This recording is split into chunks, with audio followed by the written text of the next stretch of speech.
नमस्कार, स्वागत है आप सभी का इस बुलेटिन में। आपके साथ मैं हूं मोनिका सिंह। नमस्कार, आपके साथ मैं हूं चारुल शर्मा। बुलेटिन की शुरुआत एक बड़ी खबर के साथ करेंगे। चंडीगढ़ में एनएसयूआई कार्यकर्ताओं का विरोध प्रदर्शन चल रहा है। पुलिस ने प्रदर्शनकारियों पर वाटर कैनन का इस्तेमाल किया है। चंडीगढ़ से ये बड़ी खबर, जहां पर एनएसयूआई के कार्यकर्ताओं पर पुलिस ने वाटर कैनन का इस्तेमाल किया है। और ये देखिए तस्वीरें हम आपको दिखा रहे हैं, चंडीगढ़ की तस्वीरें हैं। ये एनएसयूआई के तमाम कार्यकर्ता यहां पर मौजूद हैं और प्रदर्शन कर रहे हैं। और इस बीच पुलिस ने भीड़ को तितर बितर करने के लिए वाटर कैनन का इस्तेमाल किया।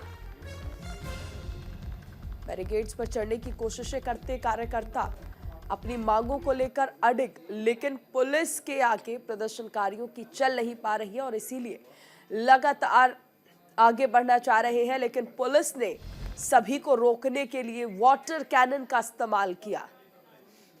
और हालांकि इस दौरान धक्का मुक्की भी हुई। बिल्कुल, बड़ी तादाद में एनएसयूआई के कार्यकर्ता यहां पर जमा है। तस्वीरें आपको चंडीगढ़ की दिखा रहे हैं। पुलिस समझाने बुझाने की कोशिश इन्हें कर रही थी वापस लौट जाए, लेकिन ये अपनी बात पर अडिग थे, जिसके बाद पुलिस को मजबूरन वाटर कैनन का इस्तेमाल करना पड़ा इन्हें तितर बितर करने के लिए, इनके प्रदर्शन को रोकने के लिए। और देखिए तस्वीरों के जरिए हम आपको दिखा रहे हैं किस तरह से इन्हें अपने इनके प्रदर्शन को रोकने की कोशिश की जा रही है पुलिस की तरफ से। और इसी कोशिश में वाटर कैनन का इस्तेमाल, ये तमाम लोग यहाँ पर नारेबाजी करते हुए, बैरिकेडिंग पर चढ़ते हुए, और इस बीच पुलिस किस तरह से इन्हें तितर बितर कर रही है। वाटर कैनन का इस्तेमाल किया जा रहा है। और आगे बढ़ेंगे, सूत्रों के हवाले से बड़ी खबर आपको बताएंगे। विपक्ष गठबंधन में एक और झटका लगा है। बीजेपी के साथ जा सकते हैं जयंत चौधरी। बीजेपी से आरएलडी को 4 सीटों का ऑफर है। इस वक्त की जो बड़ी खबर है वो बता रहे हैं, सूत्र बताते हैं कि बीजेपी और आरएलडी के बीच बात बन गई है और बीजेपी ने जयंत चौधरी को 4 सीटों का ऑफर भी दिया है। क्या 2009 वाला जो दौर रहा है उसे दोहराएंगे जयंत चौधरी, या फिर 2009 इसलिए क्योंकि तब बीजेपी के साथ थे, 2014 इसलिए क्योंकि तब विपक्ष के साथ मिलकर चुनाव लड़ा था। लेकिन अगर हम देखें मोनिका, तो जब बीजेपी के साथ लड़े हैं जयंत चौधरी, उनके साथ चुनावी मैदान में उतरे हैं तो फायदा ही हुआ है। लेकिन जब सपा के साथ गठबंधन में रहे या सपा कांग्रेस के साथ गठबंधन में रहे तो फिर खाता नहीं खोल पाई थी आरएलडी। अब ऐसे में सूत्र ये बता रहे हैं कि बीजेपी से बात बन गई है और 4 सीटों का ऑफर दिया गया है। हमारे साथ सहयोगी विवेक तिवारी जुड़ गए हैं। विवेक जी, देखिए अब अंदर खाने ये कहा जा रहा है कि बात बन भी गई है और 4 सीटों का ऑफर भी दे दिया गया है। हालांकि आधिकारिक ऐलान का इंतजार जरूर किया जा रहा है। बिल्कुल, आधिकारिक ऐलान का इंतजार किया जा रहा है। और अभी मैं राष्ट्रीय लोकदल का जो प्रदेश कार्यालय है वहां पर हूं। 2 अपडेट्स हैं यहां से जो उसी तरफ इशारा कर रहे हैं जो खबर हम लोग कल से लगातार प्ले कर रहे हैं।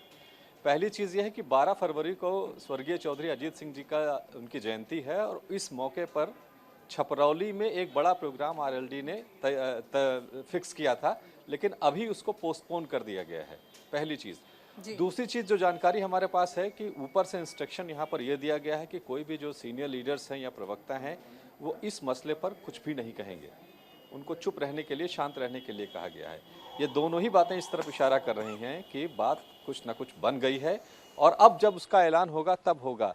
ऐलान होने की जो तारीख है उसके बारे में कोई पक्की जानकारी नहीं मिल रही है, लेकिन ये अनुमान है कि भारतीय जनता पार्टी ये चाहती है कि राहुल गांधी की न्याय यात्रा जिस दिन उत्तर प्रदेश में एंटर करेगी उसके एक आध दिन पहले या उस दिन ये सारा कार्यक्रम किया जाए और एनडीए में जयंत चौधरी की ऑफिशियल तौर पर ज्वाइनिंग कराई जाए। तो ये सारी चीजें हैं और जो हालात इस वक्त प्रदेश कार्यालय के हैं, हालांकि जो स्टेट प्रेसिडेंट हैं वो बाहर हैं, की जो लाइमलाइट है बाकी लोग हैं, वो एक बार फिर से डाइवर्ट होगी। जी बिल्कुल बिल्कुल, यही बात है, इसीलिए सबको चुप रहने के लिए कहा गया है। नहीं तो कल से खबर चल रही है, एटलीस्ट खंडन तो आ ही जाता, जिस तरह समाजवादी पार्टी के लीडर शिवपाल यादव ने कह दिया है। लेकिन राष्ट्रीय लोकदल की तरफ से आधिकारिक तौर पर ना इस पर कोई ट्वीट है, ना कोई बयान है, ना इस खबर को कंफर्म किया गया है, ना इसका खंडन किया गया है। इसका मतलब यह है कि जो खबर चल रही है वो सही है अब 3 सीटों की बात है या 4 सीटों की बात है, एक 5वीं सीट के लिए भी जयंत चौधरी के बारे में कहा जा रहा है कि वो डिमांड कर रहे हैं कि मुजफ्फरनगर की सीट भी उनको दे दी जाए। तो उस पर क्या बात होती है, शायद इस वजह से हो सकता है कुछ डिले हो, लेकिन बीजेपी की जो स्ट्रेटजी है वो यही है कि राहुल गांधी की न्याय यात्रा जिस दिन उत्तर प्रदेश में एंटर करेगी उसके एक आध दिन आसपास फिर एनडीए में जयंत चौधरी को ज्वाइन कराया जाएगा। जयंत चौधरी का जाना विपक्षी गठबंधन के लिए कितने बड़े झटके के तौर पर इसे देखें?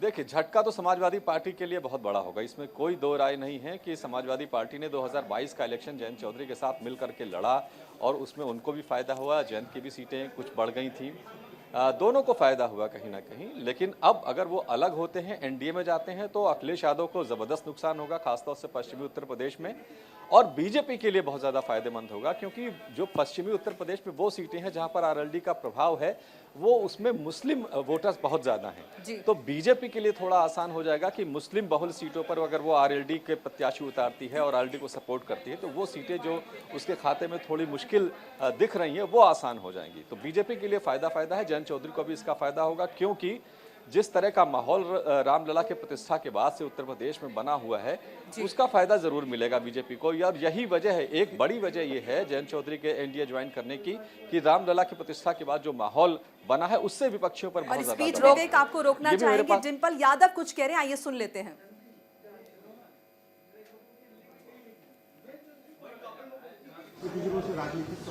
मैं समझती हूँ कि 7 टिकट भी अनाउंस करी गई थी जयंत चौधरी जी के साथ में, और ये शायद अकाउंट, फेसबुक अकाउंट और ट्विटर अकाउंट में भी राष्ट्रीय अध्यक्ष जी के और जयंत चौधरी जी के आया है। तो मेरा मानना है कि जिस तरह तालमेल बैठा हुआ था तो तालमेल बिगड़ा है, तो इसकी बहुत बड़ी वजह हो सकती है। और बस thank you Dimple ji, thank you so much. Dimple Yadav ने साफ तौर पर कहा कि बातचीत तो हो चुकी थी, लेकिन फिर अचानक उन्होंने फैसला ले लिया है। शुक्रिया तमाम बातचीत के लिए आपका। चलिए तो आगे आपको सुनाते हैं बीजेपी सांसद रवि कृष्ण और ब्रिजलाल, जो कि बीजेपी से सांसद हैं, उन्होंने क्या कुछ कहा। विकास को लेके विकसित और भ्रष्टाचार मुक्त भारत जैसे कर दिया मोदी जी ने। हर पार्टी अब प्रभावित है, हर पार्टी इनके साथ रहना चाहती है और हर पार्टी को पता है कि हमको सम्मान मिलेगा। तो भाजपा के साथ हर पार्टी, छोटी बड़ी पार्टी, जात समुदाय की पार्टी, सब लोग आना चाह रहे हैं और सब लोग बात भी करते हैं, पार्लियामेंट में आते हैं, हाउस में पीछे, वो चाहते हैं हम लोग मोदी जी के साथ ही रहें, तो ही हम लोग और इस विकसित भारत के सम्मान में आगे बढ़ेंगे। और उनकी पार्टी का, उनके स्वयं का, उनके क्योंकि परिवार वाले भी बोलते हैं, उनके वोटर्स भी बोलते हैं कि अब भाजपा के साथ क्यों नहीं। भाजपा एक बहुत बड़ा ब्रांड हो चुकी, विश्व की सबसे बड़ी पार्टी, एक अलग इमेज मोदी जी ने बना दी, और इस इमेज के साथ, इस ब्रांड के साथ हर कोई जुड़ना चाहता है। आप सब जो जानते हैं कि भविष्य जो है वो एनडीए में ही है, तो एनडीए में ही है, तो एनडीए कुनबा, क्योंकि जानते हैं एनडीए 400 के पार होने जा रही है, तो हो सकता है, संभव है। और केंद्रीय मंत्री अनुप्रिया पटेल ने क्या कुछ कहा, साथ ही साथ शिवपाल यादव की प्रतिक्रिया भी आपको सुना देते हैं। I would welcome any party from Uttar Pradesh or anywhere else in the country joining the NDA to, to make sure that our NDA gets even stronger. Although Prime Minister has already announced on the floor of the House that NDA would be 400 plus in the next upcoming elections. ये बात जनता party के लोग हिम्मत कर रहे हैं। हम जानते हैं सर, घूम जाइए सर, गठबंधन से मिल करके ही चुनाव लड़ेंगे। साथ सहयोगी विवेक जी लगातार बने हुए हैं। विवेक जी, देखिए, ये कहा जा सकता है कि अब तक चुनाव से पहले हमने देखा राजनीतिक पार्टियां एक दूसरे पर आरोप प्रत्यारोप लगा रही थी, लेकिन अब ये स्थिति है कि अगर कोई भी गठबंधन करना चाहता है तो फिर उसका वेलकम किया जा रहा है। अनुप्रिया पटेल को भी हमने सुना जिन्होंने कहा कि आई वुड वेलकम एनीबॉडी, यानी कोई भी आए स्वागत है। जी हाँ, बिल्कुल। और इससे पहले जैसे डिम्पल यादव कह रही थी कि बात कहीं बिगड़ी है तो क्या वजह हो सकती है, वो जानती हैं कि बात बिगड़ गई है। अनुप्रिया पटेल चूंकि अलायंस में पार्टनर हैं और वो चाहेंगे ही कि हमारा अलायंस और ज़्यादा बड़ा हो। देखिए, जो बात बिगड़ने की वजह है, जैसा मैंने अभी थोड़ी देर पहले बताया कि वो 7 सीटें ऑफर जरूर की थी अखिलेश यादव ने, लेकिन इसमें से 4 सीटों पर वो चाहते थे कि आरएलडी के ही चुनाव चिन्ह पर उनके अपने प्रत्याशी वो खड़े हों। ये बात जयंत चौधरी को शायद रास नहीं आई। इसके अलावा एक आध सीट पर को लेकर के भी इश्यूज थे। और दूसरी तरफ से जो दबाव था एनडीए का जो ऑफर है और जिस तरह के माहौल में अब इलेक्शन लोकसभा का होने जा रहा है, खासतौर से उत्तर प्रदेश में, वो एनडीए के साथ जाना ज़्यादा आसान होगा उनके लिए और ज़्यादा संभावनाएं उनके लिए जीत की एनडीए में जाकर के बनेंगी। तो इन सारी चीज़ों को देखते हुए शायद उन्होंने ये फैसला लिया है। एक बात मैं और बताना चाहूँगा कि रामलला की प्राण प्रतिष्ठा के बाद जो फीडबैक जयंत चौधरी को यहाँ से गया है वो यही गया है कि हम भाजपा से तो लड़ सकते हैं लेकिन हम राम से नहीं लड़ पाएंगे। इस तरह का फीडबैक उनको गया है। तो कहीं ना कहीं ये सारी चीज़ें मिला करके उनको ये लगा कि अब एनडीए के साथ जाना ज़्यादा होगा। हालांकि जैसे आपने कहा कि अखिलेश यादव को झटका बड़ा लगेगा, क्योंकि वो राज्यसभा में जयंत चौधरी अगर पहुंचे हुए हैं तो अखिलेश यादव के विधायकों के वोट पे ही पहुंचे हुए हैं। लेकिन फिर भी लोकसभा का चुनाव दूसरे तरह का चुनाव होता है और आगे की जो संभावना है वो क्या होंगी, उसको देखते हुए कहीं ना कहीं इन्होंने एनडीए को प्रेफर किया है। बिल्कुल, शुक्रिया तमाम बातचीत के लिए विवेक आपका। तो जयंत चौधरी एनडीए के साथ हाथ मिला रहे हैं, जिसे हम महागठबंधन पर बड़े निशाने के तौर पर देख सकते हैं, टूट के तौर पर देख सकते हैं। और फिलहाल आगे बढ़ेंगे। यूसीसी बिल पर उत्तराखंड विधानसभा में चर्चा लगातार जारी है। कल सदन में सीएम धामी ने बिल पेश किया था, पटल पर रखा था और कांग्रेस विधायकों ने इस बिल का विरोध किया है। बड़ी खबर, यूसीसी बिल पर उत्तराखंड विधानसभा में देखिए चर्चा चल रही है और कल सीएम धामी ने इस बिल को पेश किया था और अब देखिए आज ये मान लिया जा रहा है कि चर्चा पूरी होगी, जिसके बाद ये पास हो जाएगा। बिल्कुल, और अगर ये पास हो रहा है तो इसके बाद आप समझ लीजिए कि आजादी के बाद पहला राज्य उत्तराखंड जहां पर यूसीसी लागू हुआ है। हालांकि बात तब राजस्थान की भी की जा रही है, लेकिन देखिए उत्तराखंड पहला राज्य होगा आजादी के बाद जहां पर यूसीसी लागू हो रहा है। सभी नागरिकों के लिए समान अधिकार, एक कानून, चाहे आप किसी भी धर्म विशेष से क्यों ना ताल्लुक रखते हो, आपको एक ही कानून का पालन करना पड़ेगा।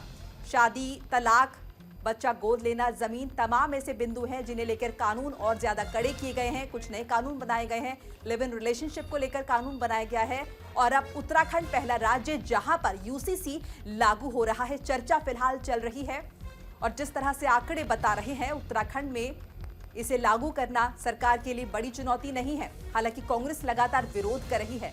फिलहाल चर्चा चल रही है और अब ये जल्द ही पास हो जाएगा।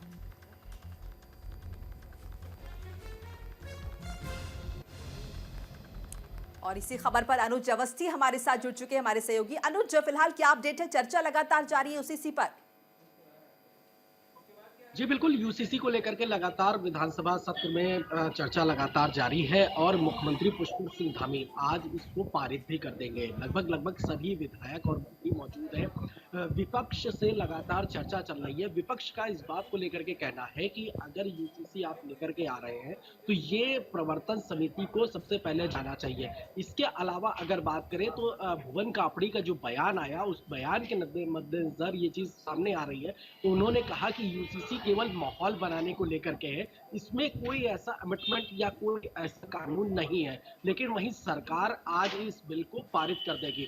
उत्तराखंड पहला ऐसा राज्य होगा जहां पे यूसीसी लागू होगा और पूरे भारत की निगाह इस समय उत्तराखंड पर है। मुख्यमंत्री पुष्कर सिंह धामी, अगर आप सोशल मीडिया देखते हैं तो लगातार ट्रेंड कर रहे हैं। कल से ही और आज भी सोशल मीडिया पे लगातार मुख्यमंत्री ट्रेंड कर रहे हैं। मुख्यमंत्री और सरकार क्योंकि अटल है, आज इस बिल को लागू कर दिया जाएगा, पारित कर दिया जाएगा और शाम को मुख्यमंत्री मीडिया से मुखातिब भी होंगे। अगर बात करें यूसीसी को लेकर के तो तमाम जो पहलू है, चाहे वो 3 तलाक को लेकर के हो, चाहे वो हलाला को लेकर के हो, चाहे वो शादी को लेकर के हो, चूंकि अब अगर आप लिविंग इन रिलेशनशिप में रहते हैं तो आपको रजिस्ट्रेशन कराना अनिवार्य है। 1 साल तक अगर आप रहते हैं तो आप सबसे पहले सरकार में रजिस्ट्रेशन कराएंगे।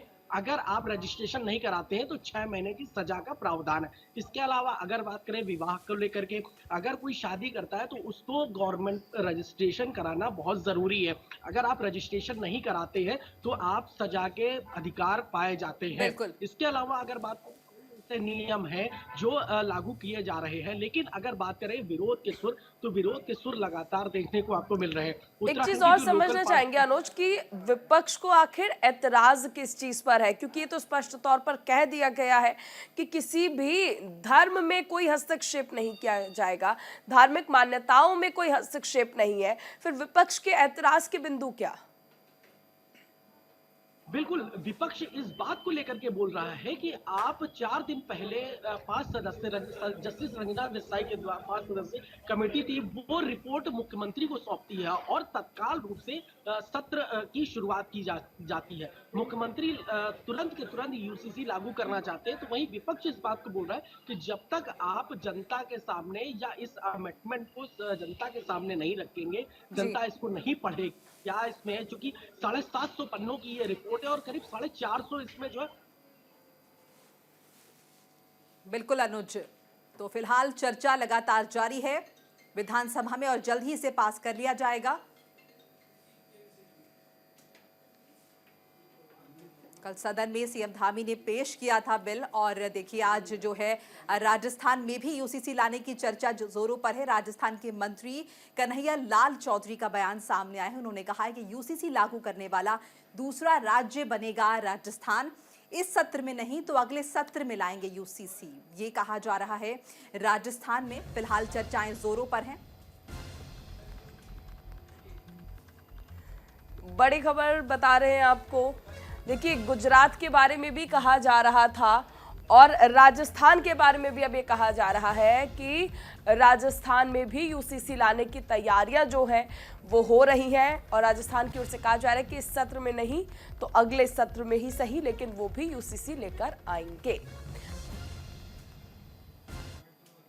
टिकटकी लगाई हुई थी। धामी जी को धन्यवाद देना चाहता हूँ। उन्होंने जो महत्वपूर्ण विषय था जिसमें भारत की जनता टिकटकी लगाई हुई थी, मोदी जी की जब से सरकार आई, जिस बिल को जो केंद्र सरकार में लाना चाहे सबसे पहले उन्होंने की, इसके लिए मैं उनको धन्यवाद देना चाहता हूँ। और हम प्रयास कर रहे हैं कि पहले नंबर पे उत्तराखंड आ गए तो दूसरे नंबर पर राजस्थान आए। मुख्यमंत्री जी हमसे ज़्यादा एग्रेसिव, हम तो फिर कम है। मुख्यमंत्री जी खुद इसके बहुत ज़्यादा पक्षधर है। मुख्यमंत्री जी ने हमें डायरेक्शन भी दे दिया, बहुत जल्दी इस पर काम करेंगे। मौजूदा सत्र के अंदर भी चर्चा करेंगे। हो सकता है इसमें समय कम मिले तो आने वाले जो सत्र आएगा जून जुलाई के अंदर, उसके अंदर 100% को लाएंगे। चलिए आगे बढ़ते हैं। एक और बड़ी खबर दिल्ली से आ रही है। दिल्ली में जंतर मंतर पर कांग्रेस का प्रदर्शन चल रहा है।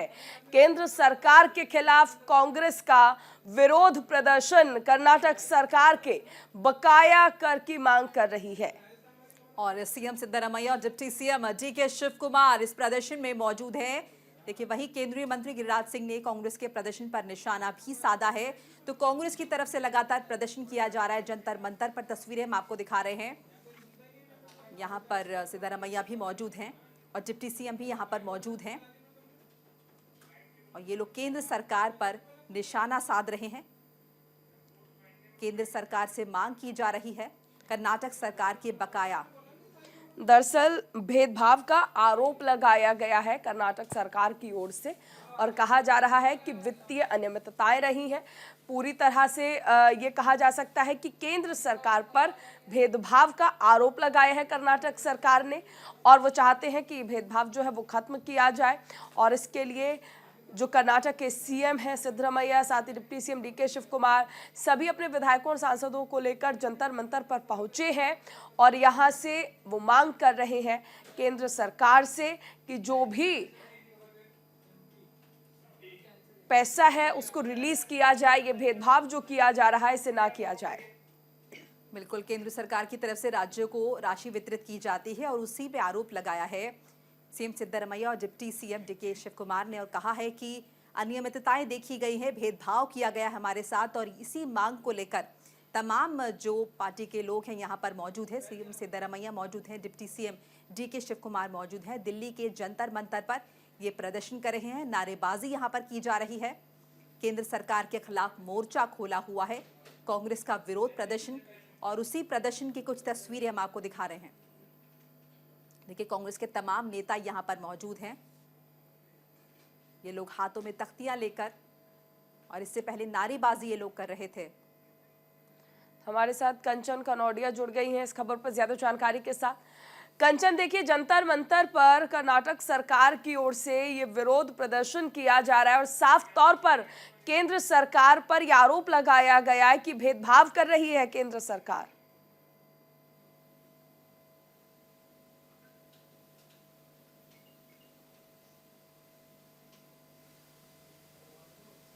पार्टी के तमाम बड़े नेता यहाँ पे मौजूद थे, उनका लगातार यही कहना है अभी बजट सत्र गया है। मौजूद थे, विधायक मौजूद थे और उनका लगातार यही कहना है अभी बजट सत्र गया है कि बजट सत्र में उनके साथ नाइंसाफी की गई है। उन्होंने लगातार कहा है कि सरकार उनका 63,000 करोड़ का जो नुकसान हुआ है, कहीं ना कहीं टैक्स फंड बंटवारे में उनके साथ भेदभाव किया गया है। उसी को लेकर आज ये दिल्ली चलो के नारे के तहत कर्नाटक कांग्रेस सरकार आज दिल्ली पहुंची थी। यहाँ पे सुबह 10 बजे ये प्रदर्शन शुरू हुआ था, जो कि अब समाप्त हो चुका है और बस उनका यही कहना है कि केंद्र सरकार लगातार आर्थिक सहायता नहीं कर रही है राज्य की और कई समस्याओं में डी.के. शिव कुमार ने कहा कि जिस प्रकार से कोविड हुआ था उसमें सरकार ने कोई मदद नहीं करी, फिर जिस प्रकार से बाढ़ आई, बारिश हुई, उसमें कोई उनको सहायता नहीं दी गई और अब बजट पेश किया गया मोदी सरकार के दूसरे कार्यकाल का आखिरी बजट था ये, उसमें भी उनको किसी प्रकार की सहायता या मदद नहीं की गई है। उसी को लेकर, उसी नाराजगी को लेकर दिल्ली चलो के नारे के तहत कर्नाटक कांग्रेस सरकार आज दिल्ली पहुंची थी। यहाँ पे करीब 3 से 4 घंटे तक प्रदर्शन किया गया, तमाम मुद्दों को उठाया गया और यही आरोप लगाया गया कि केंद्र सरकार उन्हें मदद नहीं कर रही है। जिस प्रकार से केंद्र सरकार गुजरात को और अन्य राज्यों को मदद करती है, जिन पॉलिसीज इससे पहले डी.के. सुरेश का भी बयान आया था, उन्होंने भी पक्षपात का आरोप लगाया था, कहा था कि बजट में अनदेखी की गई है दक्षिण राज्यों की। हालांकि बयान की बहुत किरकिरी हुई थी।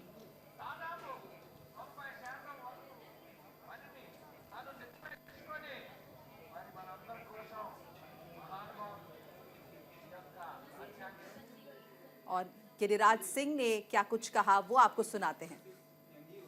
कर्नाटक की कांग्रेस सरकार झूठों की सरदार, क्योंकि उसका राहुल गांधी ही झूठा है, झूठा विज्ञापन दिया है कि भारत सरकार ने मेरे पैसे नहीं दिए हैं, मेरे डिपार्टमेंट के विषय में भी दिया है कि वित्त आयोग का पैसा रोका है। मैं डंके की चोट पे कहना चाहता हूं, यूपीए गवर्नमेंट ने 10 साल में केवल 24,000 करोड़, 24,500 करोड़ दिया। मैं 72,000 करोड़ कर्नाटक सरकार को दी है। उसके बाद भी निर्लज्जता के साथ, देश को तोड़ने की साजिश के साथ कर्नाटक ने ये विज्ञापन दिया है। मैं इसका प्रोटेस्ट करता हूं और कहता हूं कि ये झूठी सरकार साबित करे। और फिलहाल ले रहे हैं एक छोटा सा ब्रेक, फौरन हाजिर होंगे, कहीं मत जाइएगा।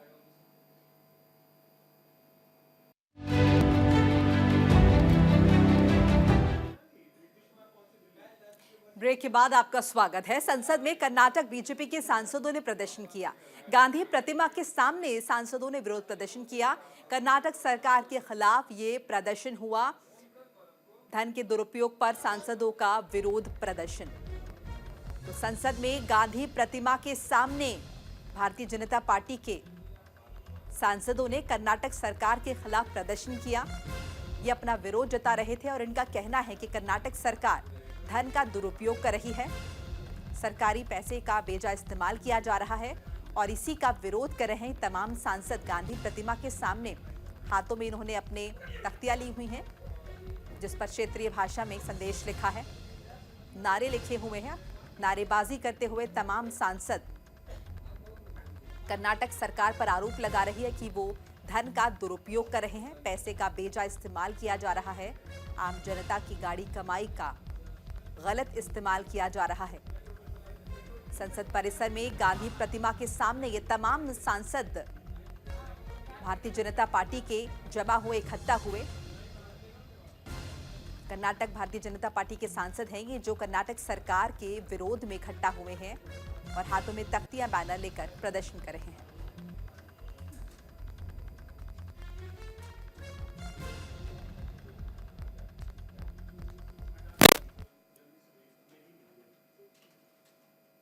और अब कुछ खास तस्वीरें आपको दिखाते हैं। राष्ट्रपति द्रौपदी मुर्मू बच्चों के साथ मेट्रो में सफर करते हुए। ये देखिए, बेहद दिलचस्प और खास तस्वीरें ये दिल्ली मेट्रो की तस्वीरें। तमाम स्कूली बच्चे मेट्रो में सफर करते हैं और उनके बीच में बैठी हैं महामहिम राष्ट्रपति द्रौपदी मुर्मू। दिल्ली मेट्रो, जो कि दिल्ली की लाइफलाइन है, उसमें सफर करते हुए एक आम नागरिक की तरह देश के सर्वोच्च पद पर विराजमान महामहिम राष्ट्रपति द्रौपदी मुर्मू स्कूली बच्चों के साथ बातचीत करते हुए, और बच्चे भी राष्ट्रपति को अपने बीच पाकर बेहद उत्साहित और खुश नजर आए। चलिए फिलहाल खबरों में आगे बढ़ेंगे। हेमंत सोरेन की आज रिमांड खत्म है। हेमंत सोरेन की आज कोर्ट में पेशी होगी और सोरेन के जवाबों से संतुष्ट नजर नहीं आ रही है ईडी। रिमांड बढ़ाने की मांग की जा सकती है ईडी की तरफ से। इस वक्त की बड़ी अहम खबर आपको बता रहे हैं। हेमंत सोरेन की आज रिमांड खत्म हो रही है, लेकिन जिस तरह से जवाब दिए हेमंत सोरेन ने, उससे संतुष्ट नहीं है ईडी। ऐसे में आज कोर्ट में पेशी है और रिमांड बढ़ाने की मांग की जा सकती है हेमंत सोरेन की। जमीन घोटाला मामले में आरोपी हेमंत सोरेन, झारखंड के पूर्व मुख्यमंत्री, जिनकी गिरफ्तारी हुई 31 तारीख को और उसके बाद ईडी की गिरफ्त में। हालांकि उन्होंने सुप्रीम कोर्ट का दरवाजा खटखटाया, राहत नहीं मिली। हाईकोर्ट जाने के लिए कहा गया और हाईकोर्ट से भी उन्हें राहत नहीं मिली और आज उनकी रिमांड खत्म हो रही है। ऐसे में उम्मीद की जा सकती है कि रिमांड बढ़ाने की मांग की जा सकती है ईडी की तरफ से, क्योंकि जिस तरह के जवाब वो दे रहे हैं ईडी को, उनके जवाबों से संतुष्ट नहीं है ईडी। देखिए 10 समन भेजे गए थे हेमंत सोरेन को, लगातार ईडी उनसे पूछताछ कर रही थी, समन भेजे जा रहे थे और आखिरकार ईडी ने उन्हें गिरफ्तार कर लिया। हालांकि बीच में जब झारखंड सरकार में फ्लो टेस्ट होना था तो अदालत की तरफ से इजाजत उन्हें दी गई ताकि अपने मत का इस्तेमाल वो कर पाए। और आज देखिए हेमंत सोरेन की रिमांड जो है वो खत्म हो रही है, लेकिन राहत मिलती नजर नहीं आ रही है। आज कोर्ट में पेशी है और ऐसा कहा जा रहा है, उम्मीद की जा रही है कि ईडी रिमांड बढ़ाने की मांग कर सकती है, क्योंकि सोरेन के जो जवाब है उनसे संतुष्ट नजर नहीं आ रही है ईडी। और वहीं देहरादून में ईडी की बड़ी कार्रवाई देखने को मिली है। कॉर्बेट के ढिकाला क्षेत्र में छापेमारी हुई है। पेड़ काटने और अवैध निर्माण मामले में रेड पड़ी है। पूर्व वन मंत्री हरक सिंह के आवास पर यह छापेमारी हुई है। आईएफएस अधिकारियों के आवास पर भी रेड डाली गई है। अगर देखें तो कुल 12 ठिकाने हैं जहां पर ईडी ने यह छापेमारी की है। कॉर्बेट के ढिकाला क्षेत्र में छापेमारी। बताया जा रहा है कि कॉर्बेट के कुछ अवैध पेड़ थे जिन्हें काटा गया। ये 2 मामले हैं, पेड़ काटने और अवैध निर्माण का मामला, जिसमें पूर्व वन मंत्री हरक सिंह ईडी के निशाने पर है। उनके आवास पर भी छापेमारी की गई। आईएफएस अधिकारियों के आवास पर भी रेड डाली गई। और ये तस्वीर जो हम आपको दिखा रहे हैं, ये पूर्व वन मंत्री की है, पूर्व वन मंत्री के आवास की है, जहां पर ईडी की तरफ से रेड डाली गई। देहरादून में ईडी की बड़ी कार्रवाई हुई और कहा जा रहा है कि देहरादून के बाहर भी जो उनके ठिकाने रहे, वहां पर भी ईडी ने छापेमारी की है। कुल 12 ठिकानों पर ईडी ने कार्रवाई की है। पूर्व वन मंत्री हरक सिंह के आवास पर छापेमारी हुई है। ईडी का शिकंजा कसा है। आईएफएस अधिकारियों के आवास पर भी छापेमारी की गई है, तलाशी ली गई है, रेड डाली गई है ईडी की तरफ से।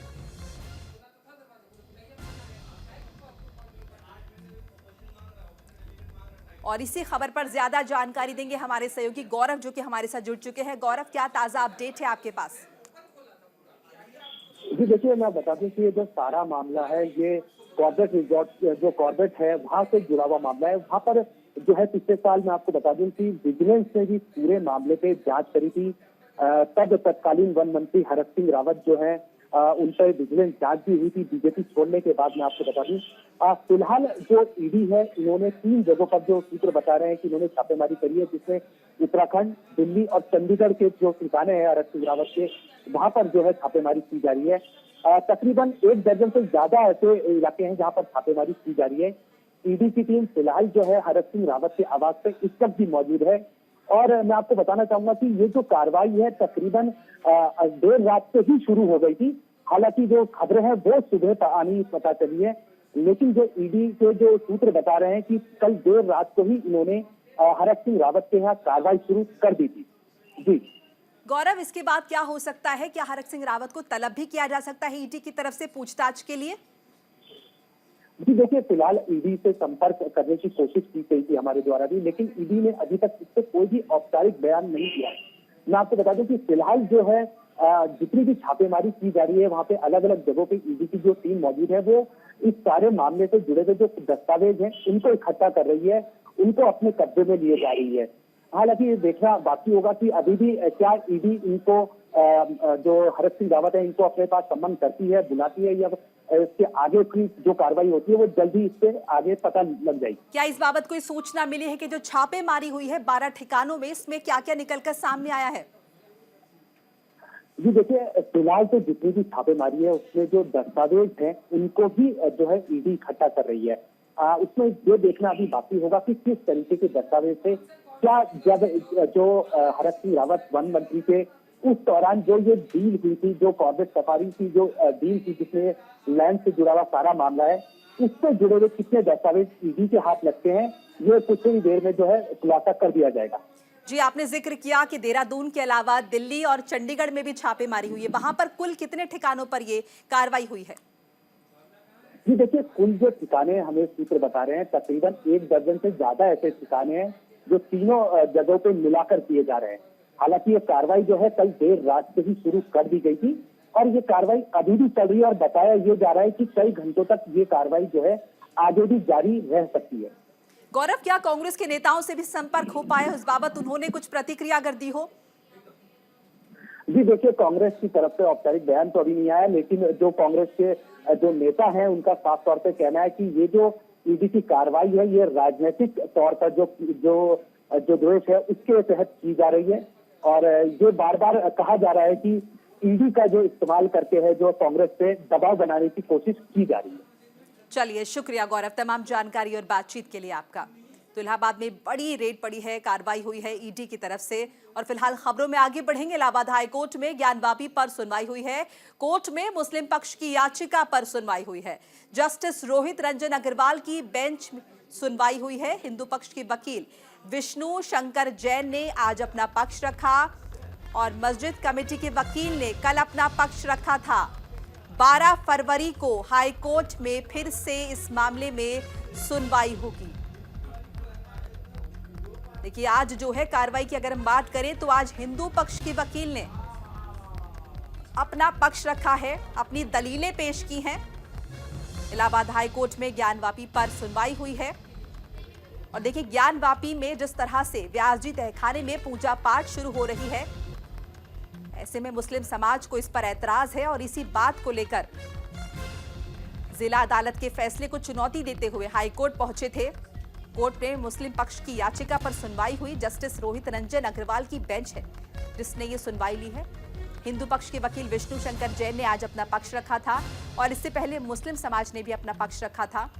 मस्जिद कमेटी के वकील ने कल अपना पक्ष रखा था, अपनी दलीलें पेश की थी और 12 तारीख को एक बार फिर से इस मामले में सुनवाई होगी। उम्मीद है कि तब फैसला आ पाए। देखिए, इससे पहले जिला अदालत ने साफ तौर पर कह दिया था, फैसला सुना दिया था कि व्यास जी तहखाने में पूजा पाठ शुरू करवाई जाए, जिसके बाद प्रशासन ने पूरी मुस्तैदी के साथ इस पर अमल किया और तमाम पुलिस बंदोबस्त के बीच व्यास जी तहखाने में पूजा पाठ शुरू करवाई गई। जिसके बाद मस्जिद कमेटी ने अपना विरोध जाहिर किया और हाईकोर्ट का दरवाजा खटखटाया, क्योंकि विकल्प उनके पास था और हाईकोर्ट में फिलहाल सुनवाई चल रही है। कल मुस्लिम पक्ष ने अपनी दलीलें पेश की थी और आज हिंदू पक्ष की तरफ से दलील पेश की गई और अब 12 फरवरी को इस मामले में फिर सुनवाई होगी। हिंदू पक्ष के वकील विष्णु शंकर जैन ने आज अपना पक्ष रखा, अपनी दलीलें पेश की। लेकिन देखिए, मुस्लिम पक्ष जो है लगातार ये दलील दे रहा है और यहाँ पर जो पूजा पाठ है व्यास जी तहखाने में जो हो रही है उसे गलत ठहरा रहा है। इस बीच आपको बताएं कि हिंदू पक्ष की तरफ से एक और अपील की जा रही है, एक और मामला चल रहा है जिसमें ज्ञानवापी परिसर के दूसरे तहखानों में भी जांच करने की बात की जा रही है कि वहां पर भी जांच पड़ताल की जाए, वहां पर भी फोटोग्राफी की जाए ताकि जो हकीकत है वो निकलकर सामने आए। लेकिन आपको बताएं कि एसआई की रिपोर्ट में साफ हो गया था कि ज्ञानवापी में कभी एक बड़ा हिंदू मंदिर हुआ करता था, यह दावा किया गया था, जिसके बाद व्यासजी तहखाने में पूजा पाठ का आदेश आया। अदालत की तरफ से पूजा पाठ शुरू करवाई गई। मुस्लिम पक्ष की याचिका पर आज सुनवाई हुई है। मुस्लिम पक्ष जो है हाईकोर्ट पहुंचा और इस पूजा पाठ पर अपना विरोध जाहिर किया। 12 फरवरी को हाईकोर्ट में फिर से इस मामले पर सुनवाई होगी। हिंदू पक्ष के वकील विष्णु जैन ने आज अपना पक्ष रखा, अपनी दलीलें पेश की और कल मस्जिद कमेटी के वकील ने अपना पक्ष रखा था। 12 फरवरी को देखना होगा कि हाईकोर्ट में सुनवाई में क्या होता है। इसी खबर पर मदन मोहन हमारे साथ जुड़ चुके हैं, उनसे ज्यादा जानकारी ले लेते हैं। मदन मोहन, तफसील से बताइए आज अदालत में क्या हुआ। आज बिल्कुल ये बताना चाहूंगा कि ज्ञानवापी मामले में जो है एक अहम सुनवाई जो है इलाहाबाद हाईकोर्ट में थी। इसमें कहा जाए कि कल जो है अंजुमन जामिया ने अपने पक्ष को रखा था, वहीं आज हिंदू पक्ष के अधिवक्ता विष्णु शंकर जैन ने अपने पक्ष को रखा। दोनों पक्षों की बातों को सुनकर के न्यायालय ने जो है अब अगली तारीख जो है 12 फरवरी नियुक्त कर दी गई है, तो जिसमें ये कहा गया है कि दोनों पक्ष जो है अपने अपने सबूतों को जो है वो पेश करे कि जो ये बताएं कि ज्ञानवापी में जो पूजा हो रही थी वो कब से बंद पड़ी हुई थी, तो दोनों को अपने अपने साक्ष्य जो है वहाँ पे रखने के लिए 12 तारीख से अब जो है नियुक्त की गई है।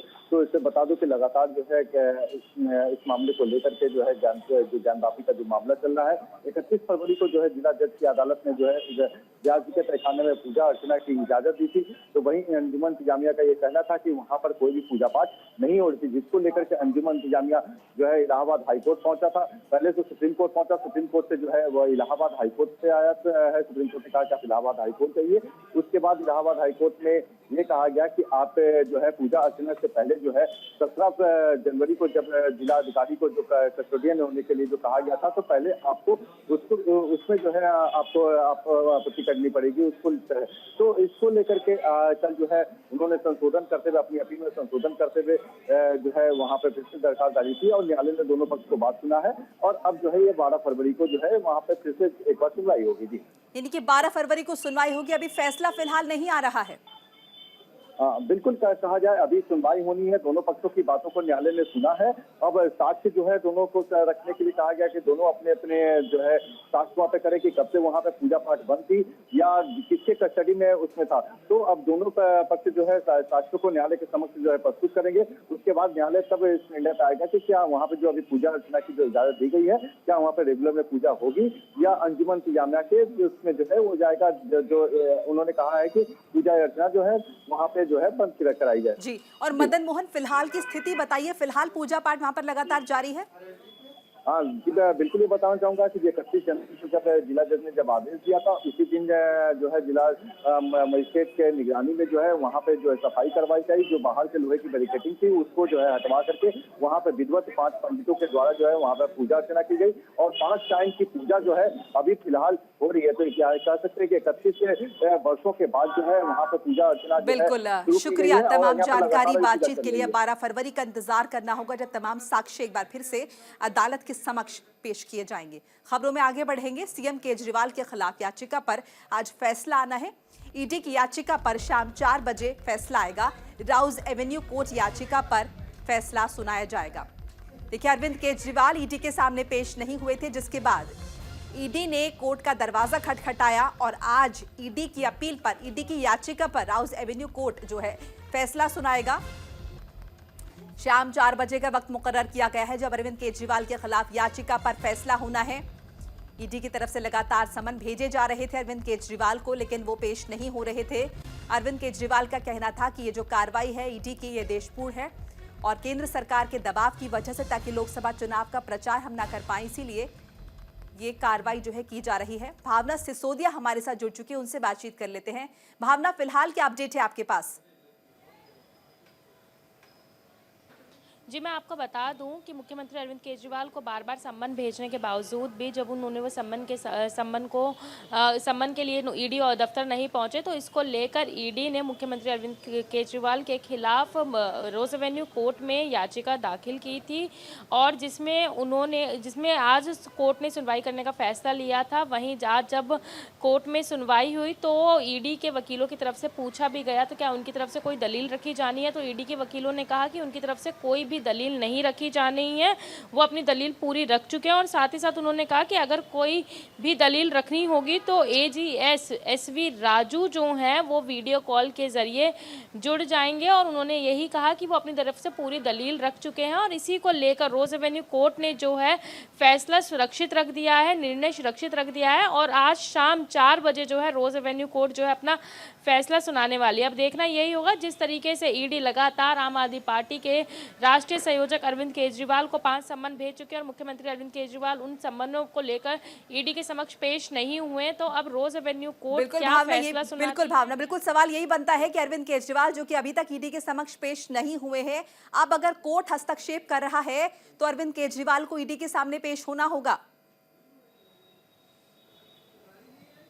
जी देखिए, ये तो फैसले के ऊपर डिपेंड करता है कि आखिरकार कोर्ट क्या फैसला देता है। और अगर कोर्ट द्वारा ये फैसला दिया जाता है, जिस तरीके से फैसले को सुरक्षित रखा गया है, तो अनुमान भी यही लगाया जा रहा है कि अगर कोर्ट द्वारा ये फैसला दिया जाता है कि मुख्यमंत्री अरविंद केजरीवाल को ईडी के समक्ष पेश होना पड़ेगा, तो कहीं ना कहीं हर बार की तरह मुख्यमंत्री अरविंद केजरीवाल कोर्ट का सम्मान करते हुए ईडी के समक्ष पेश होंगे, ऐसी उम्मीद लगाई जा रही है। अब आगे की क्या रणनीति है आम आदमी पार्टी की, ये तो कहना मुश्किल है। फिलहाल 4 बजे के फैसला आने का इंतजार जरूर आम आदमी पार्टी कर रही है कि आखिरकार फैसला क्या देती है कोर्ट, क्या आम आदमी पार्टी को अपनी दलील रखने का मौका दिया जाएगा। जिस तरीके से फैसला सुनाने की बात की गई है, जिस तरीके से जस्टिस ने कहा कि फैसला 4 बजे सुनाया जाएगा, तो अब देखना यही है कि आखिरकार फैसला क्या आता है। अरविंद केजरीवाल को राहत मिलती है या उनकी मुश्किलें बढ़ती नजर आती हैं। आम आदमी पार्टी की बात करें तो क्या रणनीति वो लोग अख्तियार कर रहे हैं, क्या कुछ वो दलील पेश कर सकते हैं कोर्ट में? इस बाबत अगर कोई जानकारी तो साझा कीजिए। जी, अगर कोर्ट की तरफ से अगर मौका मिलेगा तो आम आदमी पार्टी ज़रूर अपनी दलील रखने का प्रयास करेगी, लेकिन अभी तक आम आदमी पार्टी की आगे की किस तरीके की रणनीति है, इसको लेकर अभी तक कुछ भी स्पष्टीकरण नहीं दिया गया है। कोई भी इस मामले पर बोलने को तैयार नहीं है। सभी को शाम 4 बजे का इंतजार है कि आखिरकार रोज़ एवेन्यू कोर्ट क्या फैसला देता है, उसी के बाद आम आदमी पार्टी की प्रतिक्रिया सामने आएगी। मोनिका, बिल्कुल शुक्रिया तमाम जानकारी बातचीत के लिए आपका। तो 4 बजे का इंतजार हमें भी है कि आखिर क्या फैसला सुनाती है कोर्ट। चुनाव आयोग से शरद पवार को बड़ा झटका लगा है। अजीत पवार के पक्ष में चुनाव आयोग का फैसला आया है। अजीत गुठी असली एनसीपी है, ये चुनाव आयोग ने कह दिया है। चुनाव आयोग ने शरद पवार को नई पार्टी बनाने के लिए कह दिया है। निर्देश जारी हो गया है और आज शाम 4 बजे तक 3 नाम देने का निर्देश जारी हुआ है चुनाव आयोग की तरफ से। अजीत गुठी असली एनसीपी है, ये इलेक्शन कमीशन ने कहा है और शरद पवार को नई पार्टी बनाने के चुनाव आयोग का निर्देश जारी हो चुका है। आज शाम 4 बजे तक 3 नाम देने का निर्देश दिया गया है।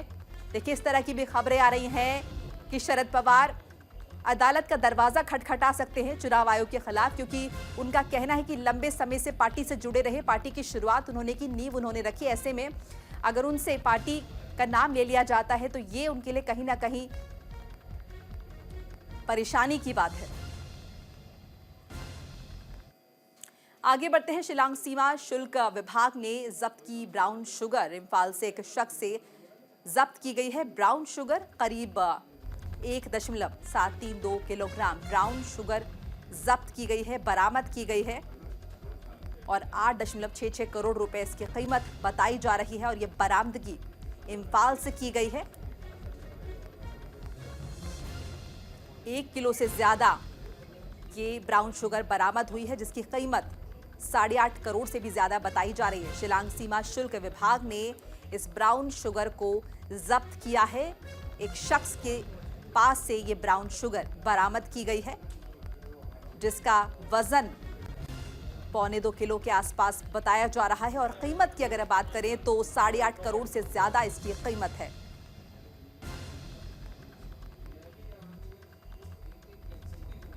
फिलहाल इस शख्स से पूछताछ की जा रही है कि आखिर इतनी बड़ी मात्रा में इसके पास ब्राउन शुगर कहां से आई। और भारत में घुसपैठ करने वाले 2 बांग्लादेशी गिरफ्तार हुए हैं। उत्तर बंगाल फ्रंटियर के बीएसएफ जवानों ने उसे पकड़ा है। आरोपी से नेपाली पाकिस्तानी करेंसी बरामद हुई है। यूएई की करेंसी भी युवक से मिली है। देखिए, उत्तर बंगाल फ्रंटियर के बीएसएफ जवानों ने इस युवक को गिरफ्तार किया है, अपनी गिरफ्त में लिया है। भारत में घुसपैठ करने वाले 2 बांग्लादेशी गिरफ्तार हुए हैं। 2 युवक हैं ये, जिन्हें उत्तर बंगाल फ्रंटियर के बीएसएफ जवानों ने पकड़ा है और आरोपी के पास से नेपाली पाकिस्तानी करेंसी बरामद हुई है। यूए की करेंसी भी युवक से मिली है। 3 देशों की करेंसी बरामद हुई है। संदिग्ध है शख्स, जिसे फिलहाल गिरफ्तार कर लिया गया है। भारत में घुसपैठ करने वाले 2 लोगों को गिरफ्तार किया गया है और बीएसएफ जवानों ने ये गिरफ्तारी की है। और 3 देशों की करेंसी इन युवकों के पास से मिली है, जो कि भारत में घुसपैठ करने की कोशिश कर रहे थे। ऐसे में बड़ी कामयाबी उत्तर बंगाल फ्रंटियर के बीएसएफ जवानों की, जिन्होंने गिरफ्तारी की है। और फिलहाल ये करेंसी जो है वो बरामद कर ली गई है और युवकों को गिरफ्तार कर लिया गया है।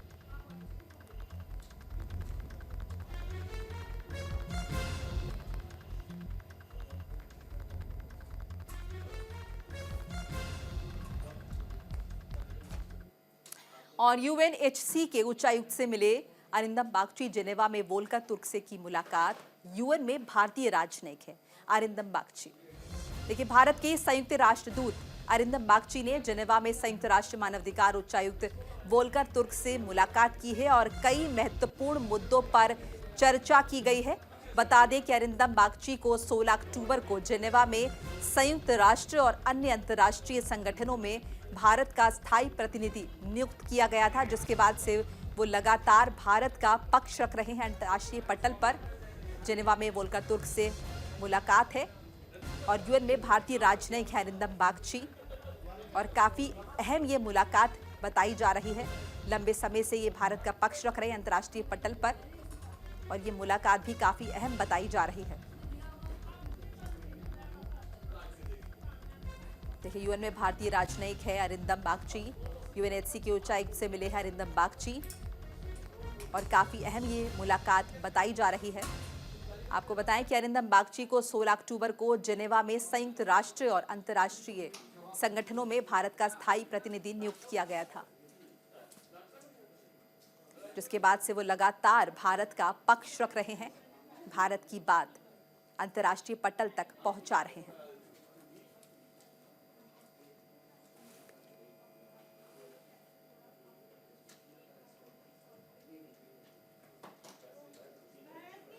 और खबरों में आगे बढ़ेंगे। समाजवादी पार्टी के मुखिया अखिलेश यादव राहुल गांधी की न्याय यात्रा में शिरकत करेंगे। साथ ही उन्होंने आरएलडी के साथ गठबंधन पर भी बयान दिया है। क्या कुछ उन्होंने कहा है, आपको सुनाते हैं।